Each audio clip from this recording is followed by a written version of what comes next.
I'm Rebecca Larson, owner of TudorsDynasty.com, and you have found my podcast.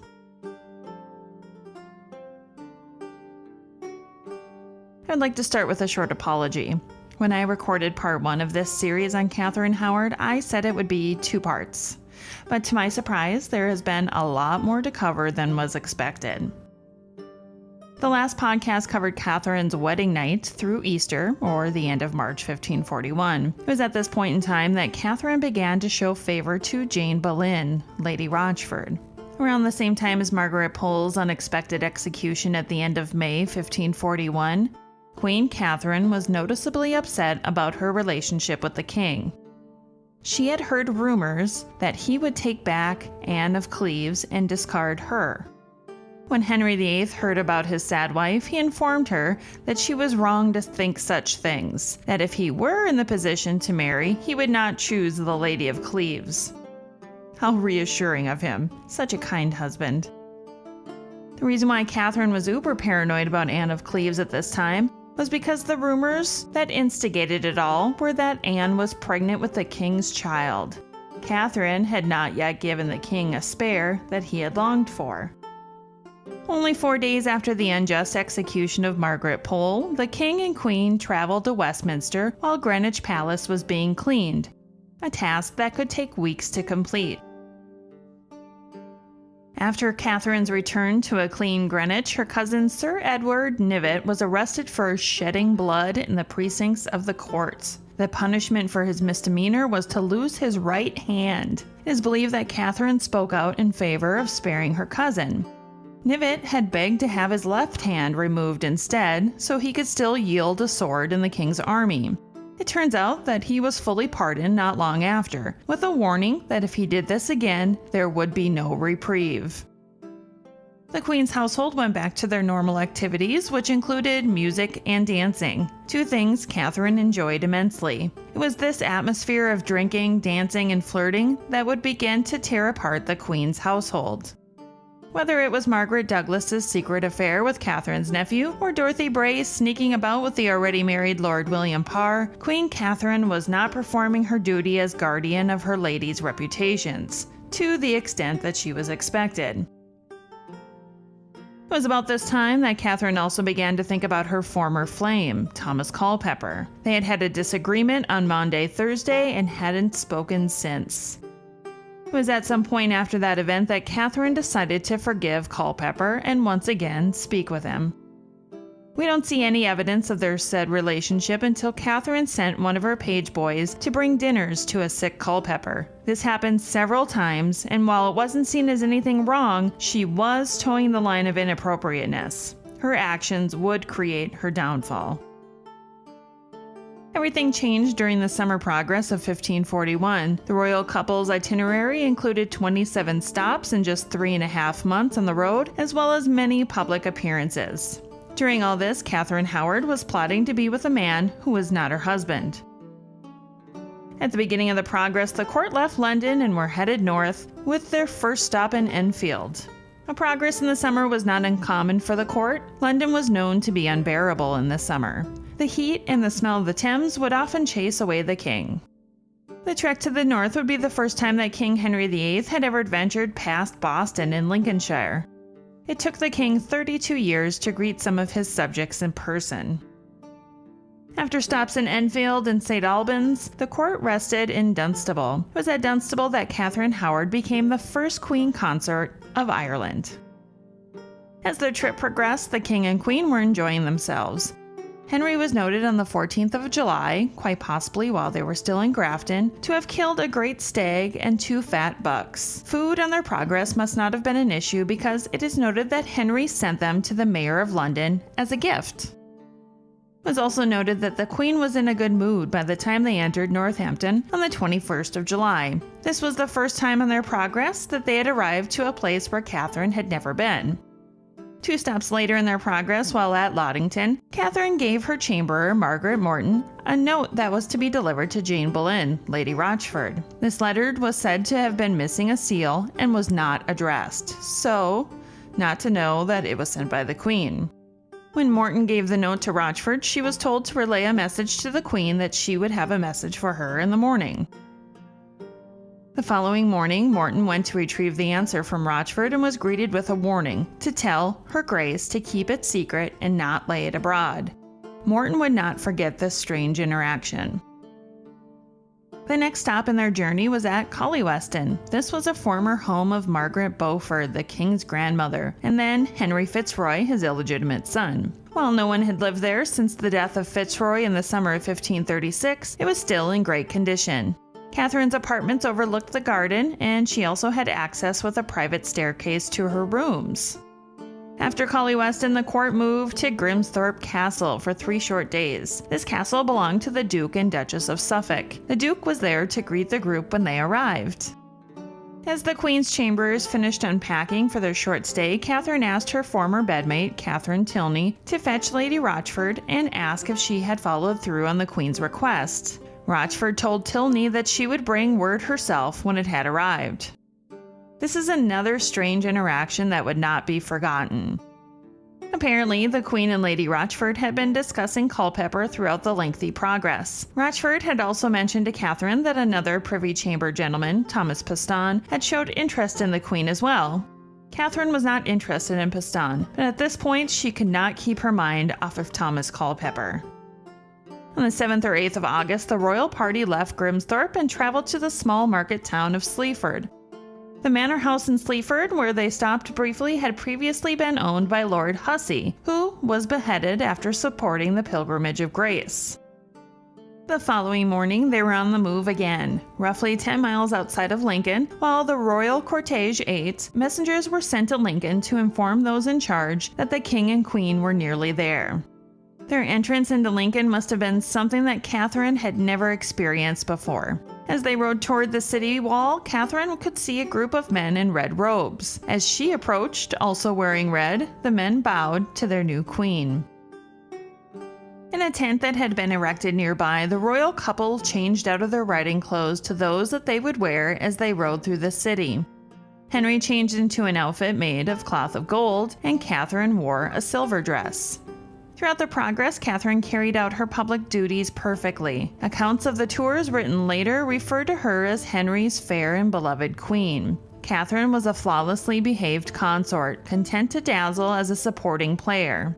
Cloth of silver next to Henry's cloth of gold, never pulling focus or openly pursuing her own agenda. Her first few months as queen had been considered a success. With all that being said, it was during their stay in Lincoln that Katheryn began her late-night chats with Lady Rochford.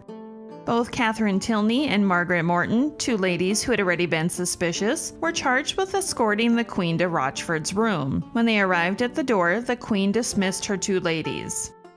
The Queen and Lady Rochford then snuck to the back entrance of the apartments and waited for Thomas Culpeper's arrival. As they waited in the dark for Culpeper, a guardsman noticed a door was unlocked. It was the door the Queen and Rochford were waiting by. As the guardsman approached, Katheryn and Rochford ducked out of view just in time for him to lock it again. Not long after, Thomas Culpeper arrived and picked the lock. The Queen was very anxious by the close call, but Culpeper was there to calm her nerves. The 3 of them returned to Lady Rochford's lavatory. This room was large enough for Rochford to sleep in the corner while Katheryn and Thomas had fond communication. They spoke of their past lovers. For Katheryn, it was refreshing to be able to speak freely with someone about her past with Mannix and Derham. Culpeper listened and appeared amused by her stories. In the meantime, as the hours ticked away, the Queen's household were very confused and suspicious as to why she would spend so much time in Rochford's room.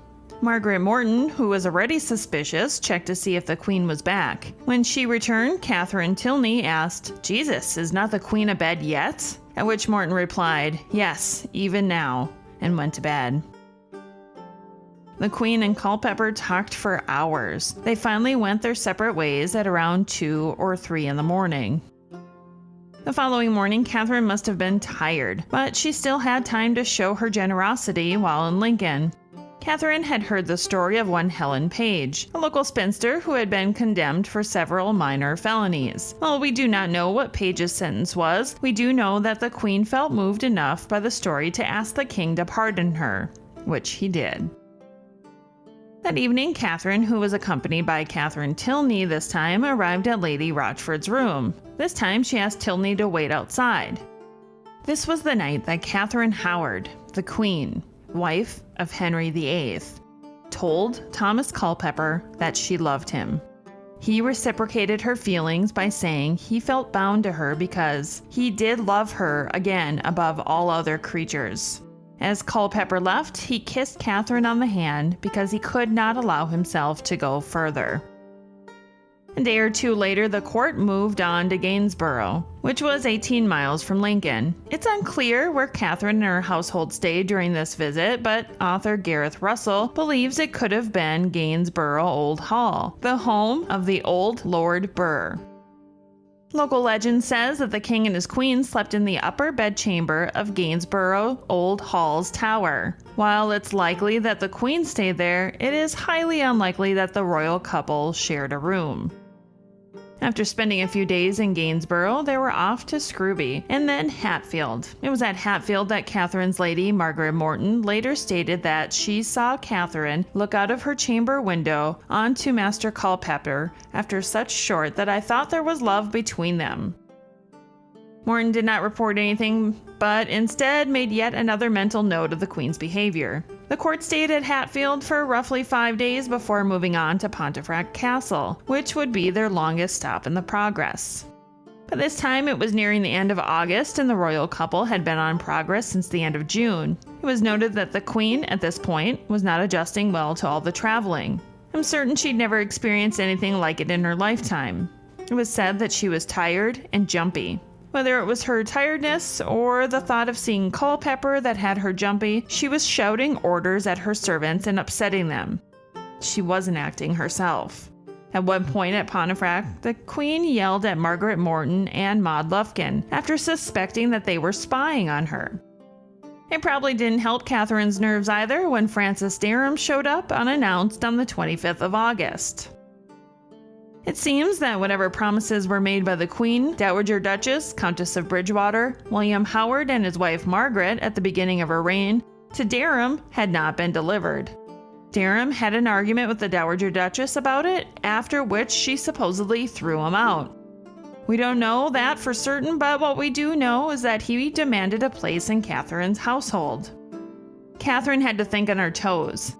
She needed to find a way to appease this ticking time bomb, but her household was full. After having a private meeting with Derham, she introduced him to the rest of her staff as her gentleman usher.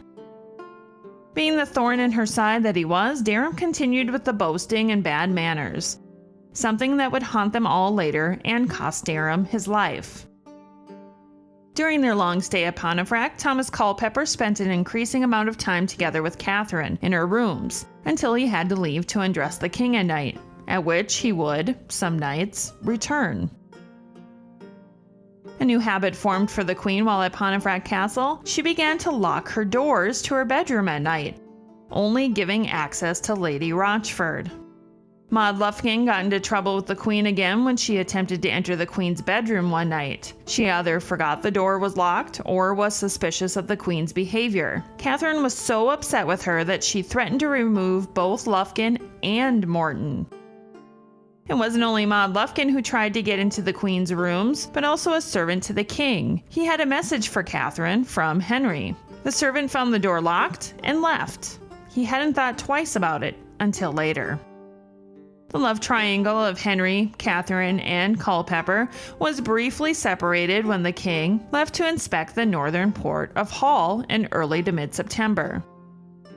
Upon the reunion, Katheryn started up their late-night meetings yet again. At one of these meetings, she begged Culpeper not to confess what they had been doing to a priest because she believed her husband, as the head of the Church of England, would be able to hear his confession in real time. Culpeper promised her he would not tell a soul, not even a priest.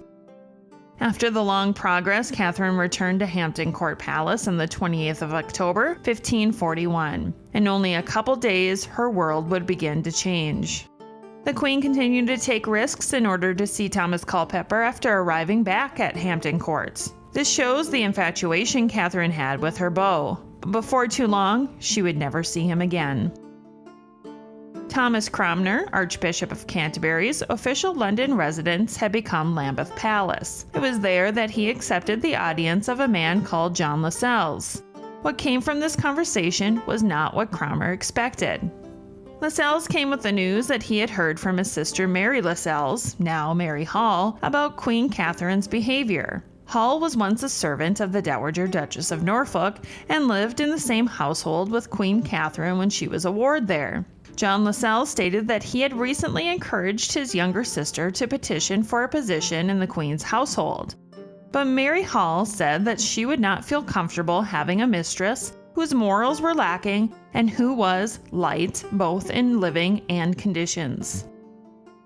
When Lascelles naturally pressed his sister for more information, she told him of the Queen's past romances with both Henry Manox and Frances Dereham. To prove that this was true, he repeated what his sister had told him, but possibly in a more delicate way. Mary had approached Manox, as we covered in the last podcast, and informed him that he could not have a future with Katheryn due to his status. This is where Hall told her brother that Manox informed her that he had seen a very private part of Katheryn's body and would recognize it easily. After John Lascelles heard this story from his sister, he chose to discuss it with friends to help decide what he should do with the information. The consensus was to bring said information to the Privy Council. This was when Lascelles paid the visit to Cranmer at Lambeth. This entire matter was extremely delicate for anyone near the king who may have known of the Queen's past. It would all have to be dealt with very carefully. Cranmer decided, most likely for fear of wrath of the king, to leave a note for him to read after the Mass for All Souls. After reading the note, King Henry did not have the initial reaction that was expected of him. His biggest concern was in finding the truth in the story, not to lock up the Queen, who remained in her apartments, utterly clueless, for the rest of the day. The king either hoped or believed it was all a big misunderstanding. It did not take long before the Privy Council began to interview witnesses. At the top of the list was John Lascelles and his sister Mary Hall. The Earl of Southampton, a member of the King's Privy Council, began with John Lascelles, and the following day the Earl of Sussex stopped at the home of Mary Hall. To stop rumors from spreading back to court where those involved in the accusations could find out, Sussex and some other men disguised their stop at the Hall home as a place to rest on their journey from hunting. Eventually, Sussex was able to get Mary alone to inform her that the hunting trip was a ruse, to keep this matter as private as possible. He asked Mary if she would stand behind her words, at which she declared she would. After the confession of Mary Hall, Risley and Cranmer examined Henry Manox at Lambeth. Manox said that he was appointed to the service of the Dowager Duchess of Norfolk about 5 years earlier. He fell in love with Katheryn, and she with him. Unfortunately, their so-called fairy tale was interrupted when the lady of the household found them alone together. Cranmer in Southampton proceeded to ask Manox if he had any displeasure with Frances Dereham. Manox stated that Dereham also loved Katheryn, and Edward Walgrave, who loved a maiden named Baskerville, used to visit her there until about 2 or 3 in the morning. So he wrote an anonymous letter to the Duchess, warning her that if she would rise half an hour after going to bed and visit the gentlewomen's chamber, that she would be displeased. The Duchess did as he said and was furious with the girls. Sometime afterwards, Katheryn had become suspicious of this letter that informed the Duchess and stole it from her room. She showed it to Dereham, who suspected Manox to have written it, and called him a knave. Manox during the interrogation also said that Joan Bulmer, who was Katheryn's bedfellow, had also been entertained by Dereham. Manox continued on by listing more witnesses to the happenings in the Dowager Duchess's household. Dorothy Dobby, then Chamberer, Catherine Tilney, now Chamberer with the Queen, Edward Walgrave, servant to Prince Edward, Mary Lascelles, and Maylin Tilney, widow, can speak of the misrule between Dereham and Katheryn. After the Manox interrogation, the men moved on to Frances Dereham, who was already in custody. They had to be careful about removing Dereham from the Queen's household without causing suspicion. They based the questioning in public on the reinvestigating of earlier claims of piracy and his part during his time in Ireland.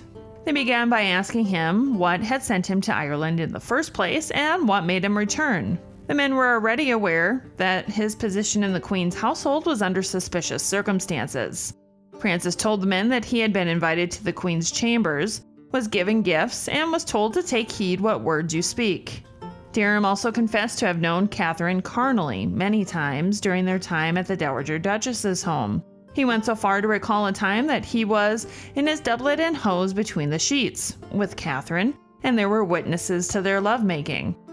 It wasn't only the men from her past that were questioned, but also the women. Her aunt, Margaret Howard, who was all too aware of her past, as well as Catherine Tilney, who had shared a bed with Katheryn when they were wards. Catherine's aunt slyly told the men that she had suspected a relationship between Derham and her niece, but that's as far as she went with it. Catherine Tilney helped to confirm the words of Mary Hall and Frances Derham when she was questioned. On the 16th of November, the men visited the king to fill him in on what they had learned. This moment would have been nerve-wracking for them as well. To displease the king was terrifying, and they wouldn't want to be punished for telling him what had happened. Once the entire story had been told, Henry sat there quiet for a while, until eventually he began to cry. Immediately following, the Duke of Norfolk was called to court, as well as the Duke of Suffolk. Once the men had arrived, secretive council meetings took place, not to cause alarm at court. Unfortunately, it did not take long for gossip to start after Norfolk was seen leaving a meeting noticeably shaken. At this point, nobody had suspected that this was all related to the Queen. We'll end our podcast there for today, and we'll finish off the story next week in part 4. I'm sorry it's taken so long, but there is just so much to tell. I want to once again thank all of you who are patrons on Patreon. If you're interested, you can go to Patreon, patreon.com, and click Become a Patron. For as little as $1 per month, you can become a member of my podcast family. Thank you so much, and see you again next week.